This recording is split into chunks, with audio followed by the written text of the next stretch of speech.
بسم اللہ الرحمن الرحیم۔ ایک ساتھی نے سوال کیا ہے قاسم بھائی نے صدر سے کہ یہ جو افطار کی دعا ہے اللہم لک صمت وعلی رزقک افطرت، یہ افطاری سے پہلے پڑھنی چاہیے یا افطاری کے بعد؟ ایک عالم دین کا انہوں نے ایک کلپ بھیجا ہے جس میں وہ بتا رہے ہیں کہ یہ دعا افطاری کے بعد پڑھنی چاہیے۔ تو اس کے بارے میں یہ بات ذہن میں رکھیں کہ افطار کے وقت دو دعائیں پڑھنا منقول اور ثابت ہیں۔ ایک دعا جو احادیث میں آتا ہے، ابو داؤد شریف کی کتاب میں ہے، وہ ہے کہ اللہم لک صمت وعلی رزقک افطرت۔ دوسری دعا یہ بھی ابو داؤد شریف میں ہے، وہ ہے ذہب الظمأ وابتلت العروق وثبت الاجر انشاءاللہ۔ اس میں جو پہلی والی دعا ہے، احادیث میں اس کے لیے اس بات کی تصریح نہیں ہے کہ یہ دعا افطار سے پہلے پڑھنی چاہیے یا بعد میں، جبکہ دوسری جو دعا ہے ذہب الظمأ وابتلت العروق، یہ والی دعا اس کے بارے میں حدیث میں آتا ہے کہ یہ افطار کے بعد پڑھنی ہے۔ تو پہلے والی دعا کے بارے میں احادیث میں صراحت تو نہیں ہے، البتہ اس دعا میں جو ہے مختلف الفاظ آئے ہیں جس سے تین باتوں کی طرف اشارہ ملتا ہے۔ مختلف الفاظ آئے ہیں جس میں تین باتوں کی طرف اشارہ ملتا ہے۔ ایک تو یہ ہے کہ افطار سے پہلے پڑھنا، اس کے لیے ماضی کے صیغے استعمال ہوئے ہیں۔ دوسرے یہ ہیں کہ اس میں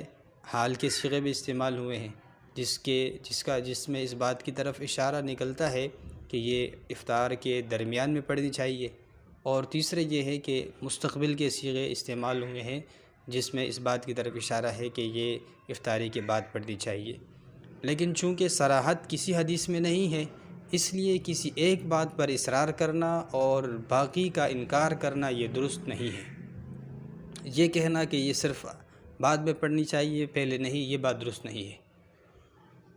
باقی یہ جو جن حضرات کو اشتباہ ہوا ہے، وہ اس دعا کے الفاظ سے ان کو اشتباہ ہوا ہے کہ اس دعا میں ماضی کے الفاظ صمت افطرت کے الفاظ استعمال ہوئے ہیں،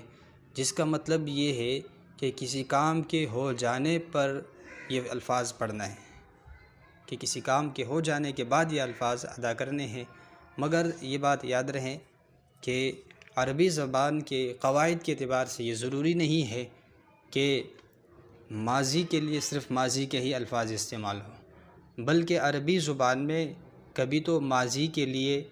یعنی کسی ماضی کی بات کو بتانے کے لیے مستقبل کے الفاظ بھی استعمال ہوتے ہیں، اور کبھی مستقبل کی بات کو بتلانے کے لیے ماضی کے الفاظ بھی استعمال ہوتے رہتے ہیں۔ اور اس کی مثالیں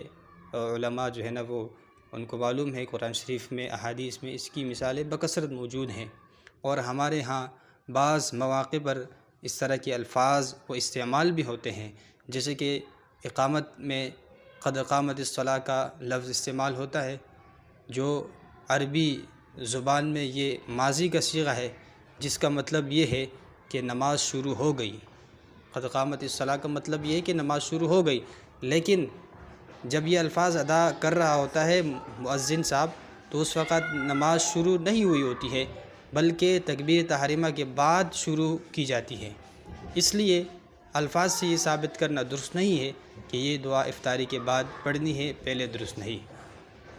اب یہ بات کہ اس دعا کو پہلے پڑھنا زیادہ بہتر ہے یا بعد میں پڑھنا، تو ہمارے نزدیک اس دعا کو پہلے پڑھنا یہ زیادہ بہتر ہے، دو وجوہات سے۔ ایک تو یہ ہے کہ اب تک کے لوگوں کا تعامل اور طریقہ یہی رہا ہے کہ اس دعا کو لوگ پہلے افطاری سے پہلے پڑھتے ہیں،